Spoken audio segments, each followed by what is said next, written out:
तो बच्चों, कैसे हैं आप सब। आज हम पढ़ेंगे सेल, CELL सेल। ये अपने जो घड़ी में डलते हैं या फिर रिमोट में डलते हैं, ये सेल नहीं है। ये सेल है जो हम सबके अंदर होती है। Cell is nothing but the structural and functional unit of life.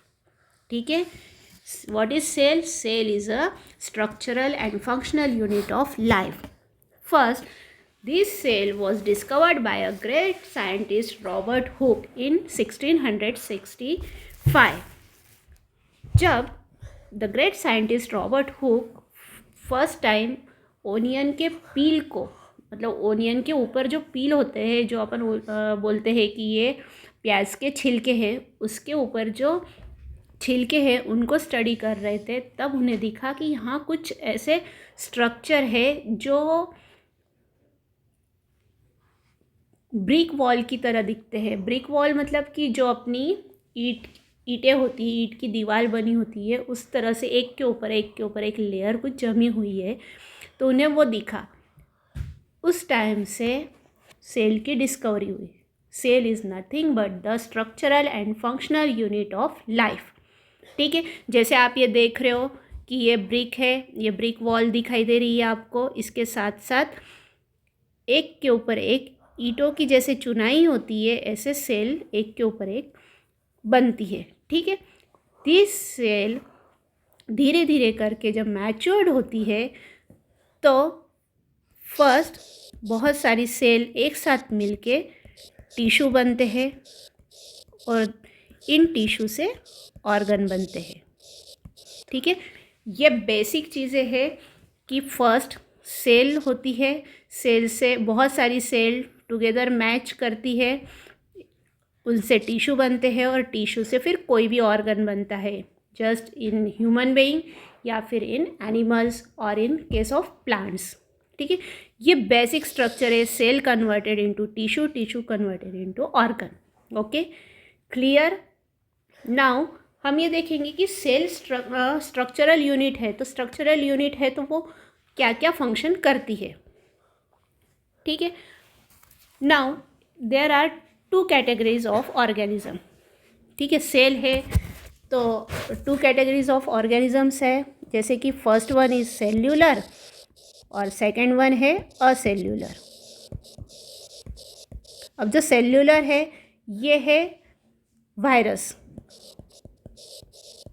और सॉरी, जो असेल्यूलर है वो वायरस है. सेल्यूलर में बैक्टीरिया आएंगे, अलगी, प्रोटोजोआ. ठीक है, ये सब जो है वो cellular organism. Again these cellular organisms are again categorize into 2 different categories. These are unicellular and multicellular.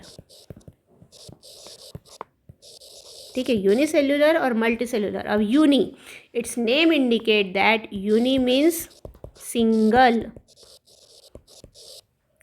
Cell. जहाँ सिंगल सेल है मीन्स वो यूनिसेल्यूलर है, और जहाँ पर मेनी सेल्स है वो है multicellular. Uni means single cell जहाँ पर है वो, these are the unicellular micro organism.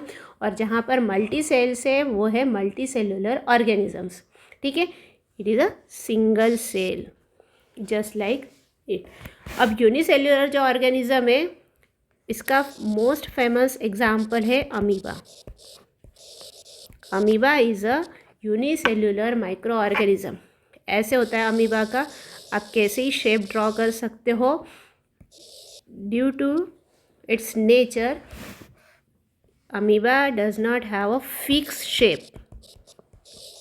इसका फिक्स शेप नहीं होता है, तो आप इसे कैसे ही शेप ड्रॉ कर सकते हो.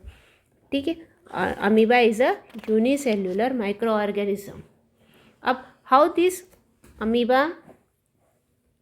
अमीबा को खाने की ज़रूरत पड़ती है, वो चलता भी है. ठीक है, तो वो किस तरह से करता है? तो amoeba move with the help of pseudopodia. Pseudopodia की हेल्प से वो मूव होता है. Now the name itself indicates pseudo. Pseudo means false और पोडिया. Podia means feet. ठीक है. Amoeba moves with the help of pseudopodia. Pseudo means false, podia means feet. मतलब कि फॉल्सी फीट होते हैं जिनकी मदद से अमीबा मूव करता है.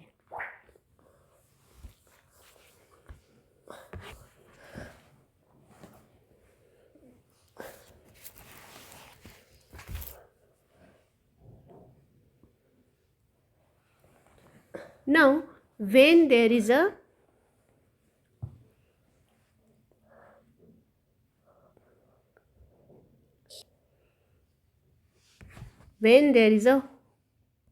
any particles came inside the pseudopodia layer of this amoeba engulf it.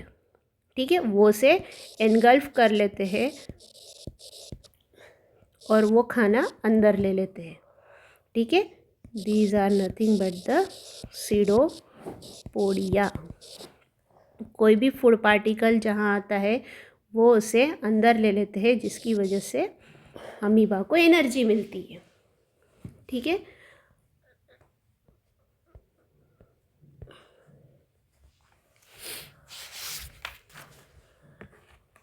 Now यहाँ तक तो हमने आपको बता दिया कि सेल क्या है, यूनिसेल्यूलर है, मल्टी सेल्यूलर है. अब हम डिटेल में स्टडी करेंगे सेल का स्ट्रक्चर. ठीक है. अब सेल है तो सेल में क्या क्या चीज़ें हैं, उसके अंदर भी कुछ चीज़ें होगी, उसके बाहर भी कुछ चीज़ें होगी. तो वो जो पार्ट उसके सेल के जो स्ट्रक्चर्स है वो हम अब स्टडी करेंगे. It is nothing but the parts of cell.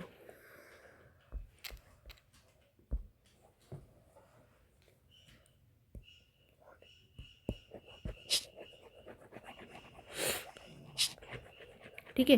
तो cell is nothing but the structural and functional unit of life.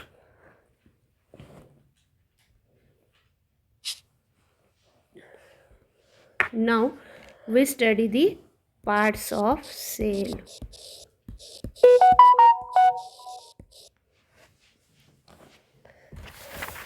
सबसे पहले हम स्टडी करेंगे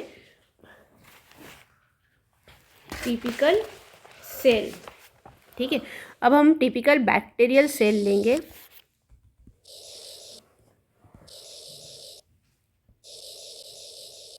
देखिए टिपिकल बैक्टीरियल सेल की डायग्राम हम ड्रॉ करेंगे.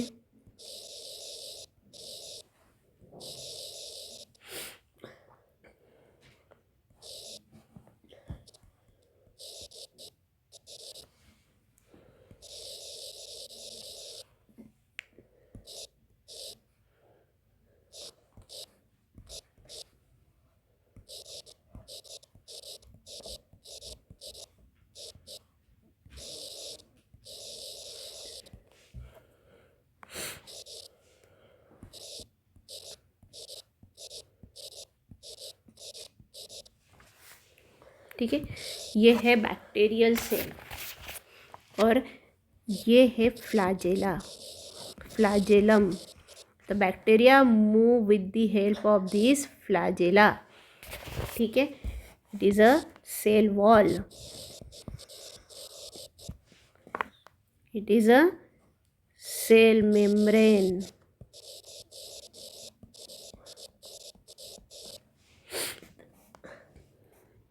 These are the ribosomes.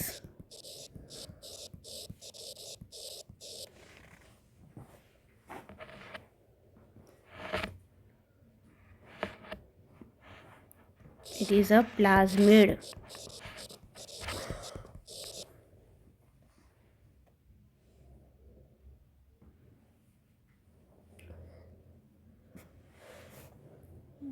Pilus. Now, what is the function of this flagellum? Flagellum, the organism move with the help of this flagellum. ठीक है. Now, what is the function of this pilus? It is a short hair-like proteinaceous structure It contributes in gene transfer. Pilus is help in gene transfer. Now the main constituents of the parts of the cell is cell wall. In cell wall, it contains the peptidoglycan and teichoic acid. Now it gives shape to the bacteria. ठीक है, cell wall gives shape to the bacteria. Now the second important is a cell membrane. It is a thin structure made up of proteins. Now it controls the transport across the wall. Across the wall वो transport control करता है. किस चीज़ का? Nutrients material का.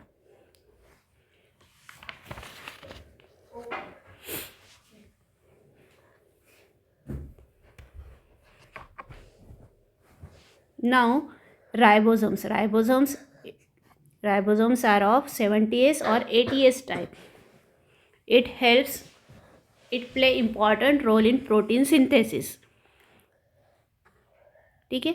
These are the parts of cell. Cell wall, cell membrane, flagellum, ribosomes, pilus and plasmid. Plasmid, it is a extra chromosomal DNA. Plasmid is a extra chromosomal DNA.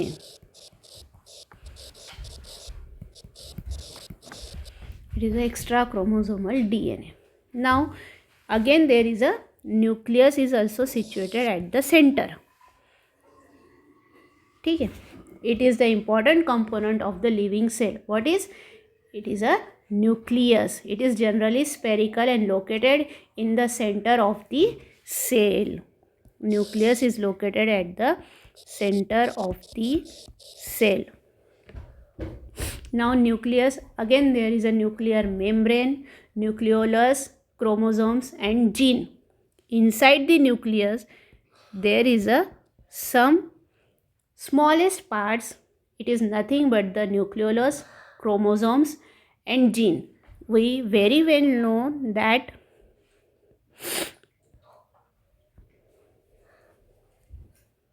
हमें पता है कि क्रोमोसोम्स का role क्या है, chromosomes क्या काम करते हैं. ये क्रोमोसोम्स कहाँ पर होते हैं?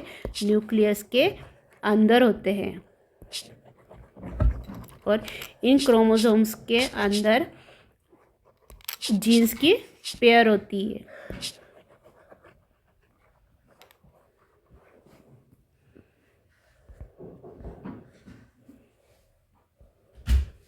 ठीक है. Nucleus contains thread-like structures called the chromosomes. These carry genes and help in inheritance or transfer of the characters from the parents to the offsprings. पता है कि जो जीन्स होते हैं वो हेरिडिटरी कैरेक्टर्स ट्रांसफ़र करते हैं. तभी तो हम बोलते हैं कि जेनेटिक डिसीजेस जो होते हैं वो पेरेंट्स टू ऑफस्प्रिंग्स ट्रांसफ़र होते हैं. या फिर कोई जैसे किसी जीन में गड़बड़ है तो वो जीन के अंदर म्यूटेशन हो जाता है, तो वो जो म्यूटेंट जीन है वो ट्रांसफ़र हो जाता है फ्रॉम पेरेंट्स टू ऑफस्प्रिंग्स. ठीक है. और this chromosomes can be seen only when this cell divides. जब सेल डिवाइड होती है तभी क्रोमोसोम्स को वॉच कर सकते हैं, देख सकते हैं. Now nucleus in addition to its role in inheritance acts as a control centre of the activities of the cell. Nucleus जो सेल्स में होने वाली सारी एक्टिविटीज़ है वो भी कंट्रोल करता है. The entire content of the living cell is known as the protoplasm. जो ये यहाँ पर जो चीज़ें होगी it is nothing but the protoplasm. It includes the cytoplasm and the nucleus. Protoplasm के अंदर साइटोप्लाज्म होता है और न्यूक्लियस भी होता है. Protoplasm is called the living substance of the cell. यहाँ पर पूरा ऐसे लिक्विड लाइक सब्सटेंस होता है. It is nothing but the protoplasm.